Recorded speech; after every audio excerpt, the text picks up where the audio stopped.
कि जो पार्टियां विचारधारा और चुनावी राजनीति में एक अंतर संबंध को मेंटेन कर पाएंगी वही सस्टेन करेंगी। और सामाजिक ताने बाने के अंदर अगर आपने संबंध एक नहीं डेवलप कर पाए तो आपकी राजनीति के अंदर, लोकतंत्र के अंदर एक संकट की तरफ इशारा कर रहा है। ये बात आपको समझना होगा, क्योंकि कोई पार्टी अगर विचारधारा के आधार पर नहीं काम कर रही है तो कितना दिन चल पाएगी उसकी गारंटी आप नहीं दे सकते। सारी पार्टियां केवल परिवारवाद की ही बात नहीं और वंशवाद की, ये मतलब आप ये कह सकते हैं कि ये पार्टियां व्यक्तिवादी हैं। और यही सबसे बड़ी क्राइसिस है, जो पार्टियां विचारधारा की नहीं होती, जो कैडर बेस्ड नहीं होती, उनके अंदर व्यक्ति की ही मतलब वो चलती है, व्यक्तिवादी पार्टियां। आप टिकट डिस्ट्रीब्यूशन जब कर रहे हैं तो सारे समाज के आने वाले लोगों का हिस्सेदारी होना चाहिए ना, चाहे वो सत्ता हो चाहे संगठन हो।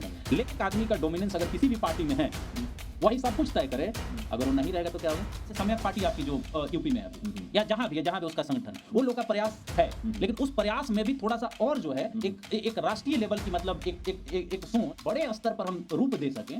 और तब और खास करके उस पार्टी का ये बात आता है कि भाई हम किसी जाति का प्रेसिडेंट नहीं बनाएंगे, दूसरे जाति का बने, लोकतांत्रिक तरीके से बने। और वैसी जब तक व्यवस्था नहीं होगी तब तक भाजपा और कांग्रेस राज करती है। जैसा कि विचारधारा की बात करें, समाजवादी विचारधारा हो गए और जो पार्टियों की विचारधारा हम बात करते हैं, हम चलते हैं बहुजन समाज पार्टी, जो राष्ट्रीय पार्टी है। और बहुजन समाज पार्टी ने यूपी में राज किया और कई राज्यों में उनके विधायक भी बने। लेकिन आज बहुजन समाज पार्टी विधायकों के लिए तरस रही है, सांसदों के लिए तरस रही है, मतलब अपने लिए एक सीट निकालने की तरस रही है। क्या लगता है कि जो बहुजन समाज पार्टी है, जो बहुजनों को बात करती थी, वो आज मतलब अपने लिए सीट के लिए तरस रही है? किस तरह से देखते हैं, क्या विचारधारा इनमें बची है, नहीं बची है? देखिए, ये बड़ा ही इम्पोर्टेंट सवाल है और उसी सवाल को, और आप कहें कि जो लोहिया का कहना था या उसको और मुकम्मल जो ज्योतिबा फुले का होता, ज्योतिबा फुले से माननीय मान्यवर काशीराम बहुत प्रभावित थे। उसी विचारधारा को उन्होंने यूपी में स्थापित करने का प्रयास किया। जब 84 में ये पार्टी बनी तो मान्यवर काशीराम ने उस बहुजन कंसेप्ट को पकड़ा था, 80% वाली जो बात थी उसको पकड़ा था उन्होंने। लेकिन देखिए, इसमें भी सबसे मतलब कमजोर करने वाली जो बात ये रही कि संगठन और सत्ता जहां भी आप देखेंगे तो सबसे ज्यादा डोमिनेटेड कौन थे? जाटव। भाई, आप कहते हैं कि हम बहुजन के पार्टी हैं, इसके साथ साथ और भी जातियां मतलब वो थी। जैसे यूपी में आप देखेंगे, खास करके यूपी की हम जब बात करें तो उसमें नॉन यादव की बहुत अच्छी रिप्रेजेंटेशन हुआ करती थी। मौर्य, कुशवाहा, शाक्य, सैनी का बहुत अच्छा रिप्रेजेंटेशन हुआ करता था, ठीक है। लेकिन उसमें भी क्या दिक्कत आ गई कि जितने नॉन जाटव थे, जो जाटव कास्ट है, उसका डोमिनेंस हमेशा बना रहा। वो कांसीराम थे तब भी और कांसीराम नहीं रहे तब भी। आज मायावती भी जो हैं वो जाटव हैं और जाटवों का जो दबदबा था, यही हाल हम थोड़ा सा कंपैरिजन आपका कर रहे हैं। और ये हम ऐसे ही नहीं बोल रहे हैं, ये ध्यान दीजिएगा, हम क्रिस्टोफर जे फरलोट का रेफरेंस भी आपको दे रहे हैं, ठीक है, कि उसमें ये लिखा हुआ है बात कि अंबेडकर जी की जो पार्टी थी, रिपब्लिकन पार्टी ऑफ इंडिया, उसके भी कोलैप्स करने का कारण यही था कि उसमें सबसे अधिक रिप्रेजेंटेशन जो मिला वो महारों को मिला या जाटों को मिला। बाकी लोग कहां जाएंगे सर? वही परेशानी जो समाजवादियों की है, वही परेशानी इसमें भी रही। जाटो ऊपर से नीचे तक संगठन में भी और सत्ता में भी वही रहेंगे, तो बाकी कहां जाएंगे? आज देखिए, नॉन जाटो वोट पूरी तरह से बीजेपी की तरफ क्यों शिफ्ट हुआ? आज जो आरक्षण का सवाल है उसमें सब कैटेगराइजेशन की मांग नॉन जाटव क्यों कर रहे हैं? जाटव इसका विरोध कर रहे हैं, लेकिन नॉन जाटव इसका डिमांड कर रहे हैं। क्यों कर रहे हैं? क्योंकि न तो सत्ता में और न ही संगठन में उनकी भागीदारी दी गई। दूसरी बात, इन पार्टियों के अंदर लोकतंत्र नहीं था। वो तो कहते हैं हमारी पार्टियां लोकतंत्र रजिस्टर्ड है। नहीं, लोकतंत्र कहने का मतलब अलग है। लोकतांत्रिक मतलब ऐसे कहना कि हम लोकतंत्र में रह रहे हैं, हमारी पार्टी रजिस्टर्ड पार्टी, ये लोकतंत्र नहीं है। लोकतंत्र का बहुत बड़ा दायरा है। दायरा का मतलब ये हुआ कि संगठन में अगर आप कहते हैं कि अब बहुजन है तो सारे समाज के लोगों का इक्वल रिप्रेजेंटेशन होना चाहिए ना। उनके आप टिकट डिस्ट्रीब्यूशन जब कर रहे हैं तो सारे समाज के आने वाले लोगों का हिस्सेदारी होना चाहिए ना, चाहे वो सत्ता हो चाहे संगठन हो। लेकिन अगर संगठन में अगर आप एज ए प्रेसिडेंट बैठे हैं और केवल अपने लोगों को वहां पे रखेंगे या केवल आप ही डिसाइड करेंगे कि हम बॉस हैं पार्टी के, हम जिला, ब्लॉक, सारे लेवल के जो प्रेसिडेंट है उनको हम ही इलेक्ट करेंगे, हम ही चुनेंगे, क्योंकि हम हैं, मतलब हम व्यक्ति हैं और हम व्यक्तिवादी हैं। मतलब ये एक आदमी का डोमिनेंस अगर किसी भी पार्टी में है वही सब कुछ तय करे। अगर वो नहीं रहेगा तो क्या होगा? पार्टी कोलैप्स कर जाएगी। पार्टी कोलैप्स कर जाएगी। आप ऊपर ऊपर डेमोक्रेसी की बात करें, समाजवाद की बात करें, बहुजनवाद की बात करें, और इन किसी चीज़ का रिफ्लेक्शन आपके पार्टी के विचारधारा में और फंक्शनिंग में नहीं रहे, तो कितना दिन तक आदमी कान और आंख बंद करके रखेगा? यही कमजोरी इनकी है, जिसकी वजह से आज ये डिफेंसिव है। मतलब संगठन और जो इनका जो सत्ता थी उसमें उन्होंने कभी बदलाव किया नहीं। किया ही नहीं। एग्जाम्पल लीजिए ना, जो उनके उत्तराधिकारी हैं मायावती जी के, वो कौन है? उनके भतीजे हैं। मतलब उस पार्टी के अंदर कोई और था ही नहीं क्या? मतलब तो बहुत लोग ये कह सकते हैं कि उनका उन्हीं पे विश्वास है। बस उन्हीं पे विश्वास नहीं है। ये सारी पार्टियां केवल परिवारवाद की ही बात नहीं है और वंशवाद की, मतलब आप ये कह सकते हैं कि ये पार्टियां व्यक्तिवादी हैं। और यही सबसे बड़ी क्राइसिस है, जो पार्टियां विचारधारा की नहीं होती, जो कैडर बेस्ड नहीं होती, उनके अंदर व्यक्ति की ही मतलब वो चलती है, वो व्यक्तिवादी पार्टियां होती हैं। मतलब ऊपर से कमांड गया व्यक्ति का, बॉस का, कि ऐसे करना है, बस वही होगा। उसके अगेंस्ट कोई कर दिया ना, तो ये लोकतंत्र नहीं है। लोकतंत्र का मतलब खाली इलेक्शन नहीं होता, 5 साल के बाद चुनाव नहीं होता। पार्टियों के अंदर लोकतंत्र नहीं है। इसकी वजह से ये सारी रीजनल पार्टियां एक ना एक दिन अगर नहीं संभली तो इनको कांग्रेस या बीजेपी खा जाएंगी।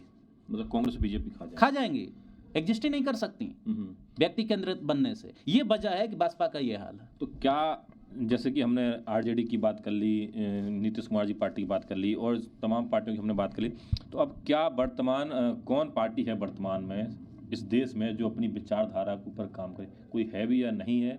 या जो आने वाला समय है भारत में, जो राजनीति का समय है, उसको आप किस नज़रिए से दिख रहे हैं?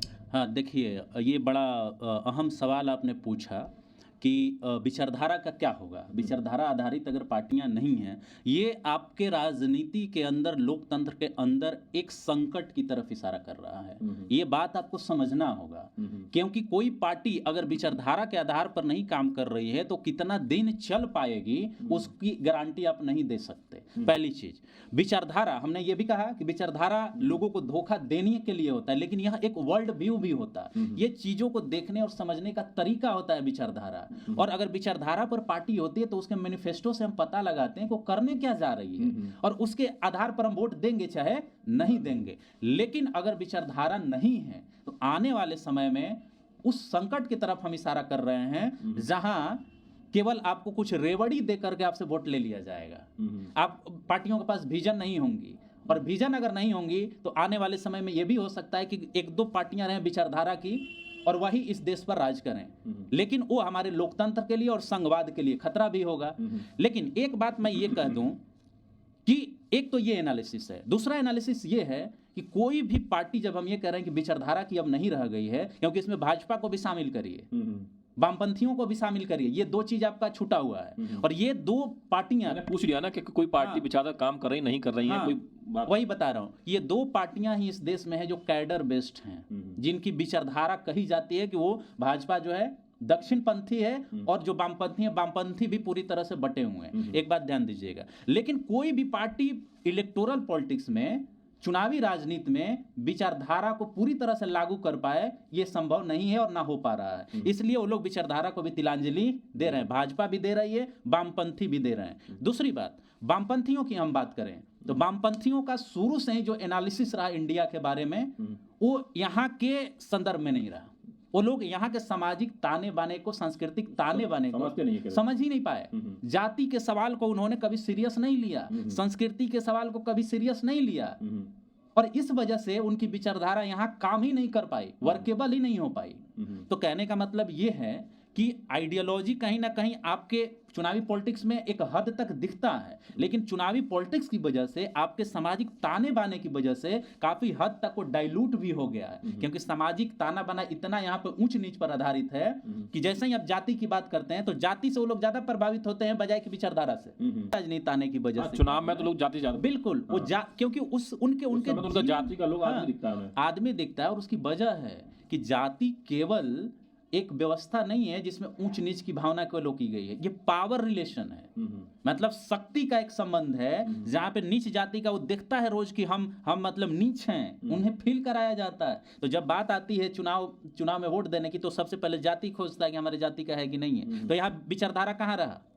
विचारधारा तो खत्म हो गया ना, जाति की विचारधारा सर्वोपरि हो गई। तो इस मायने में अगर हम देखें तो विचारधारा एग्जिस्ट करता है, लेकिन उसका लिमिटेशन आ गया है। और लिमिटेशन कौन तय करता है? चुनावी राजनीति। तो आने वाले समय में हम ये क्लियर लास्ट स्टेटमेंट आपको कह रहे हैं कि जो पार्टियां विचारधारा और चुनावी राजनीति में एक अंतर संबंध को मेंटेन कर पाएंगी वही सस्टेन करेंगी। अदरवाइज अगर विचारधारा और सामाजिक ताने बाने के अंदर अगर आपने संबंध एक नहीं डेवलप कर पाए तो आपकी राजनीतिक करियर या राजनीतिक एम्बिशन या आपका पूरा जिंदगी राजनीतिक नहीं बचेगा। अच्छा, एक आखिरी सवाल, क्या भविष्य में कोई भी ऐसा छोटा मोटा दल हो या कोई ऐसा कोई आपको लगता हो कि जिसका विजन हो कि जो भविष्य में लोकतांत्रिक राजनीति की तरफ जो बात करता हो, कोई आपको लगता है कहीं भी पूरे देश में? बिल्कुल संभावना है। भारत संभावनाओं का देश। क्या किसी कोई ऐसा दल या संगठन आपको लगता है इसके अंदर जो छोटे कई सारे ऐसे दल बने हैं अभी? देखिए, ये तो जैसे अगर हम कहें कि अगर उस तरह के विजन की अगर बात करें तो विजन मतलब हम थोड़ा सा यहाँ पर इसलिए अभी बोल रहे हैं कि उस तरह का हमने किसी छोटे पार्टी का या बड़े पार्टी का कोई विजन देखा नहीं जिसके आधार पर हम कहें कि वो इस देश को इन चीज़ों से बाहर निकाल करके एक ऐसी विचारधारा की तरफ ले जाएगा। जब हम सम्राट अशोक के साम्राज्य की बात करते हैं, जो आप कहें कि मतलब अखंड भारत की हम बात करते हैं, उसके लिए अखंड भारत की विचारधारा होनी चाहिए और वो विचारधारा सबको जोड़ने वाली होनी चाहिए। न तो वो विचारधारा भाजपा के पास है, न वो कांग्रेस के पास है, न वामपंथियों के पास है।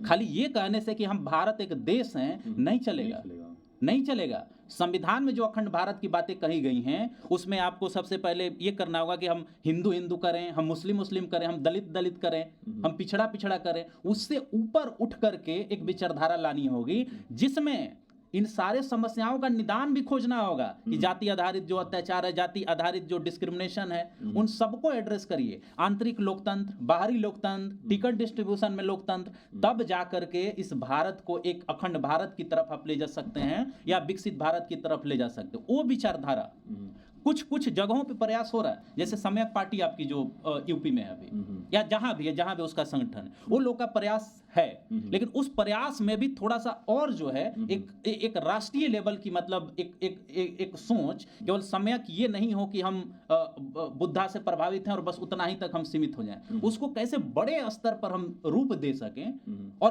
तब और खास करके उस पार्टी का ये बात आता है कि भाई हम किसी जाति का प्रेसिडेंट नहीं बनाएंगे, दूसरे जाति का बने, लोकतांत्रिक तरीके से बने।